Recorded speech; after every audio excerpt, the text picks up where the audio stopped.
Welcome to Finding Inspiration, an informative video in the beginner series at Scrapbook.com. Getting your head into the creative process can be a daunting task if you're not used to it, and even when you are. But knowing there are several places that you can go to find inspiration and motivation can help alleviate any fears that you have.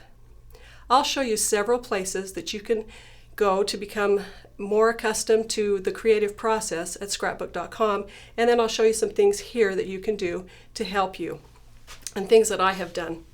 First of all, I started collecting ideas from scrapbook magazines and from regular magazines, and I started putting them into an idea notebook. The notebook became too big, and I found that I wasn't using the ideas very often. So I changed to a smaller format book, a chipboard album with pages inside, and I just started adding the things that I absolutely loved. I took a couple of evenings and cut out the ideas that I enjoyed, and then put them into the pages using repositionable adhesive. That way, any layout, any idea that I no longer use or want or have used, I can remove, and it leaves a place for another idea. This happened to be ideas that I wanted for embellishing. Another album that I made, because I love ribbon and sewing and all kinds of texture fabrics, was my ribbon ideas. And here I just put any idea that I have for ribbon, and even some ideas that I actually make up and stick in here. That's very helpful when I have a new ribbon that's my point of departure, or something that I want to start a layout with. I can come here and start with an idea that I might use here that I know I enjoy. Here's a color book. This I created just so that I could be inspired by color. And that's an important idea for me to consider first, because I tend to be drawn to colors that I only like. And this album has helped me to figure out other combinations that might be interesting for me. Here's an album that is layout ideas. Here again, I just took out from magazines or from the Scrapbook.com gallery, printed some out, layouts that I like, and I will be using these or just getting inspiration from them.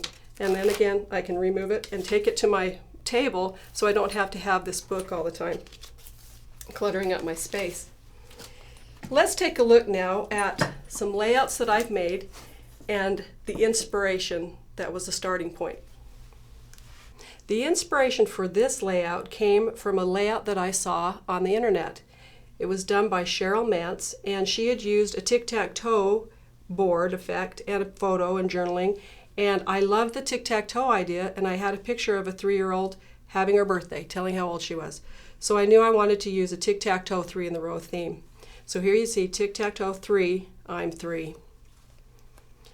Scraplifting is a very fun way to get layouts, and I encourage people to do it. And in our scrapbooking community, as long as you give someone credit, it's totally acceptable to do. This layout came from a floor plan. Here's the floor plan. You can see the photo. This was a border, suggesting a border, a title, journaling, and another little embellishment up here.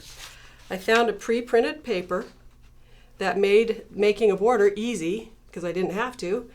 Added the photo, added the title, cut these with an X-Acto knife, cut the flowers out, and then dropped my mat behind and my photo.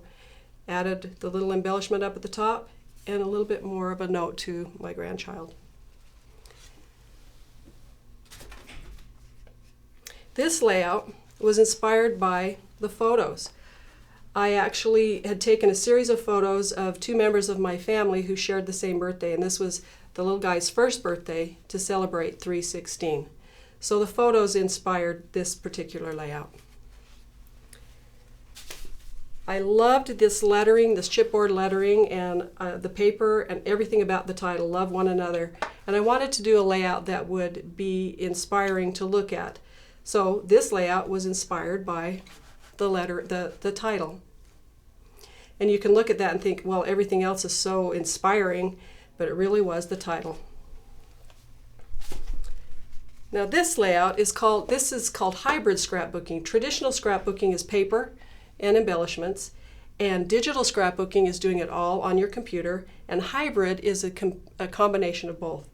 This one is traditional and then hybrid because I used my computer to get this lettering, and it was the fonts and the text and changing the colors that inspired this layout. This was a fun layout to put together, very easy, but I wanted to use creative lettering. So I did all of my work on my layout and then tried shadowing behind each of my letters here on the word float. I waited a long time to get this layout because I had this quote, grandparenting is the love shared by two hearts at opposite ends of their journey. And I knew that I wanted to make a layout from that sometime. So when these hearts came out from a new company, new hearts came out from a company, I knew what exactly I wanted to do with the layout. Now, techniques can inspire you. You can see something that somebody has done and think, I want to try that on a layout. So this one I wanted to do paper stripping. Instead of putting a mat behind my photo, I wanted to put strips of paper just randomly. Then I also got ambitious, which is fun to do. And you can actually do overkill when you try too many things on a layout. But here, I think it's tasteful enough. I did stitching around this flower and then sprayed the edges and rolled and curled them to give it a kind of a mountain flower look. So inspired by techniques, 3 of them: stripping, stitching, and paper rolling. This layout is probably one of the busiest I've ever done because I wanted to use these flowers and these cute crystal stick pins in something.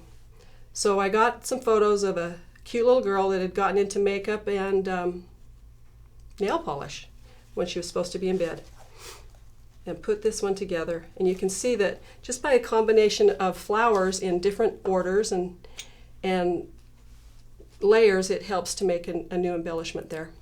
Lots of ideas you can find in the Scrapbook.com gallery, and motivation and inspiration. Even looking at layouts there helped me with my flowers because I'm not usually a flowery person. This was motivated by a photo and color. Now, when you're taking a photo and you want something that looks like this, all you have to do is take a step or two more closer to the subject, and then the picture becomes a little more inspiring or engaging. And then also I wanted something that was blue. He's blue, crying. He's got blue eyes, blue shirt, so I wanted the layout to be blue. So there was the color inspiration. Here is a style. You can be motivated by a style. I hadn't tried grunge scrapbooking before, but here I used a lot of inks and rolled the edges and inked the edges and tattered them and used a stamp here to come up with this layout. So it was a new style for me. And that's the fun of scrapbooking. You can be creative in the things that you put together. Inspiration can come from other scrapbookers who share their work with you. Deidre Long brought this album in to share for a video and showed me how she had used the spot that would have been used for a photo for journaling. I'm going to use that idea someday. If you're an artist and have techniques that you know, use them on your scrapbook layouts or in your new albums. If you sew or if you do needlework, use those skills in your albums. Have fun with what you do, be motivated, and come to visit us at the gallery at Scrapbook.com. Thanks for joining us.